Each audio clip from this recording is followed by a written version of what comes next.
Good morning students.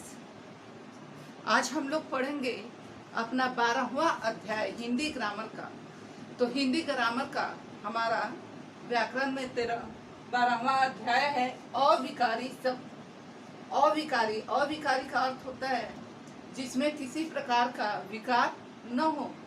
विकार अर्थात दोष, परिवर्तन या बदलाव, यानी ऐसे शब्द जिसमें किसी प्रकार का बदलाव न हो उसे अविकारी शब्द कहते हैं।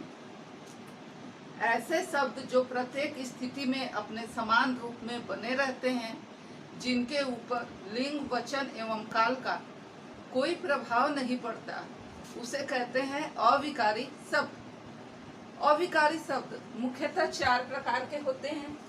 पहला क्रिया विशेषण, दूसरा संबंध बोधक, तीसरा समुच्चय बोधक और चौथा विस्मय आदि बोधक। पहला है क्रिया विशेषण। क्रिया विशेषण क्रिया और विशेषण 2 शब्दों के मिलने से बना है क्रिया विशेषण। ठीक है, तो क्रिया विशेषण को आप लोग अलग अलग रूप में पढ़ चुके हो। क्रिया अर्थात किसी भी काम का करना या होना क्रिया कहलाता है, और विशेषण क्या है? जो संज्ञा या सर्वनाम की विशेषता बताए उसे हम विशेषण कहते हैं। और यहाँ पर जब दोनों को मिला दिया गया क्रिया विशेषण, तो ऐसा विशेषण जो क्रिया की विशेषता बताए, ऐसा विशेषण शब्द जो क्रिया की विशेषता बताए उसे क्रिया विशेषण कहते हैं। ठीक है, क्रिया विशेषण के भी कई भेद होते हैं, हमारे बुक में दिए गए हैं। इसका पहला भेद होता है स्थानवाचक।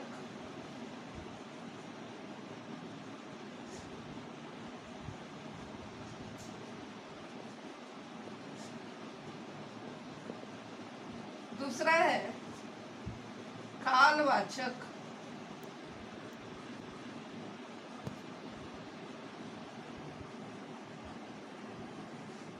और तीसरा है परिमाणवाचक।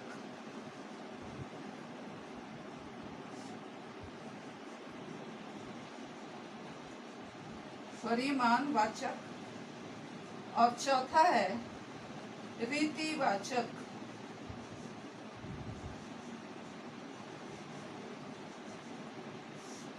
ये क्रिया विशेषण के भेद हैं। क्रिया विशेषण के 4 भेद हमारे बुक में दिए गए हैं। पहला स्थानवाचक, यानी ऐसा क्रिया विशेषण जो क्रिया के होने के स्थान के बारे में बताता है, जिससे क्रिया के होने या करने के स्थान का पता चले, उसे कहते हैं स्थानवाचक क्रिया विशेषण। जैसे मेरे घर के पास मंदिर है, तो मंदिर कहाँ है? घर के पास है। पास एक स्थान को बता रहा है। बाहर कोई खड़ा है, बाहर क्या है? वो भी एक स्थान है। तो ये क्या है?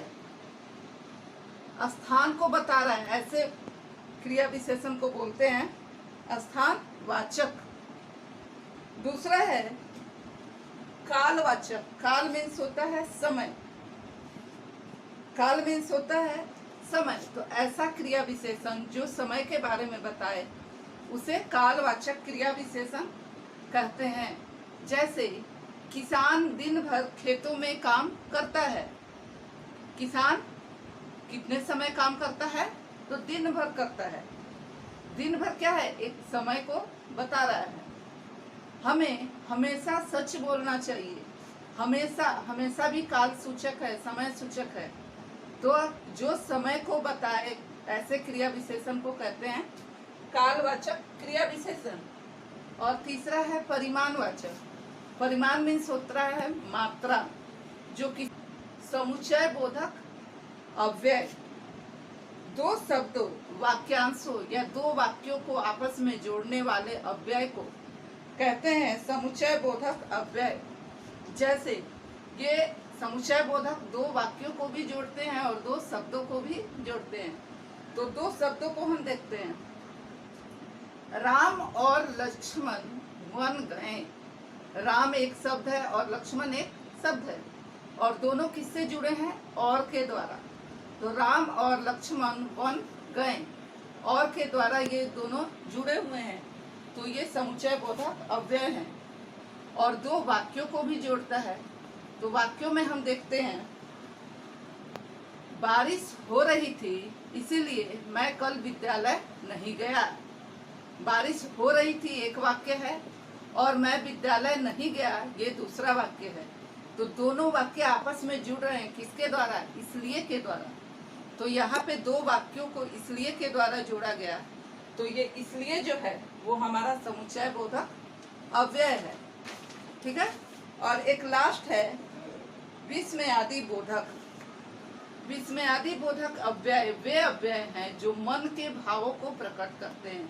हर्ष, शोक, आश्चर्य, घृणा आदि विभिन्न प्रकार के भाव जो हमारे मनों में आते हैं, उन भावों को प्रकट करने वाले अव्यय को हम कहते हैं विस्मयादि बोधक अव्यय। ठीक है। ये कई प्रकार के होते हैं, जैसे विस्मय बोधक, जिसके द्वारा विस्मय मीन्स आश्चर्य का भाव प्रकट हो, उसे बोलते हैं विस्मय बोधक अव्यय। दूसरा होता है हर्ष बोधक।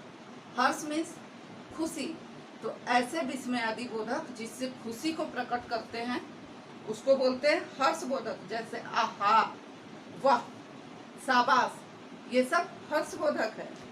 शोक बोधक, शोक मीन्स दुख, तो जिस अव्यय के द्वारा की मात्रा को बताए, तो ऐसे क्रिया विशेषण जो काम के होने की मात्रा को बताता है उसे कहते हैं परिमाणवाचक क्रिया विशेषण। जैसे तुम बहुत बोलते हो, बोलना क्या है? क्रिया है।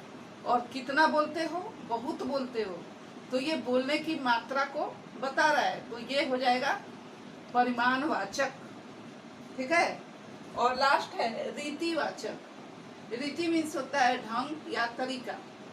तो ऐसा क्रिया विशेषण जो किसी काम के करने के ढंग को बताता है उसे कहते हैं रीतिवाचक क्रिया विशेषण। जैसे अचानक वर्षा होने लगी। वर्षा कैसे होने लगी? अचानक। तो ये अचानक जो है वर्षा के होने के ढंग को बता रहा है, तो ये रीतिवाचक है। घोड़ा तेज दौड़ता है। तेज जो है दौड़ने की क्रिया को बता रहा है, उसके ढंग को बता रहा है, तो ये हो गया रीतिवाचक क्रिया विशेषण। दूसरा है हमारा संबंध बोधक क्रिया विशेषण। ऐसा क्रिया विशेषण जो संज्ञा या सर्वनाम का संबंध वाक्य के दूसरे शब्दों से जोड़ता है उसे कहते हैं संबंधवाचक क्रिया विशेषण।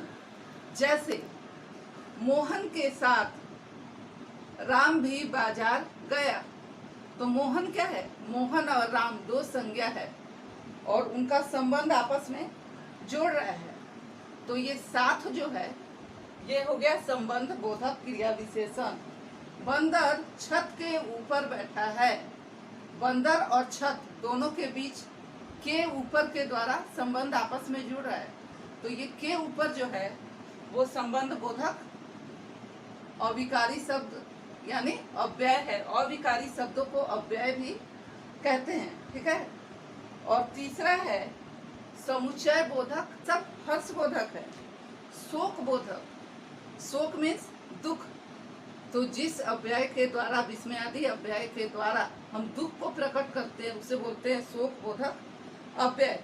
जैसे हाय, हे राम, बाप रे बाप, ओह, ये सभी क्या है? शोक बोधक है। उसी तरह होता है एक घृणा सूचक। घृणा यानी नफरत। जब मन में नफरत का भाव प्रकट हो ऐसे शब्दों को बोलते हैं घृणा बोधक। जैसे छी छी, छी, थू, धिक, ये घृणा बोधक है। एक चेतावनी सूचक होता है। चेतावनी मीन्स किसी को सावधान करना, होशियार, सावधान, ये सभी चेतावनी सूचक होते हैं। अभिवादन सूचक, अभिवादन मीन्स किसी का स्वागत करना, तो किसी का स्वागत करने के लिए जिन शब्दों का प्रयोग करते हैं उन्हें अभिवादन सूचक कहते हैं। जैसे प्रणाम, नमस्ते, राम राम आदि। स्वीकृति बोधक, स्वीकृति देना मतलब उसकी हाँ में हाँ मिलाना। जैसे जरूर, हाँ जी, जी हाँ, ये सब स्वीकृति बोधक है। उसके बाद होता है क्रोध सूचक। क्रोध, जिस अव्यय के द्वारा क्रोध का भाव प्रकट हो उसे क्रोध सूचक विस्मयादि बोधक कहते हैं। जैसे चुप, अरे, धत, ये सभी क्रोध सूचक हैं। संबोधन सूचक, संबोधित करना, किसी को बुलाना, किसी को संबोधित करना।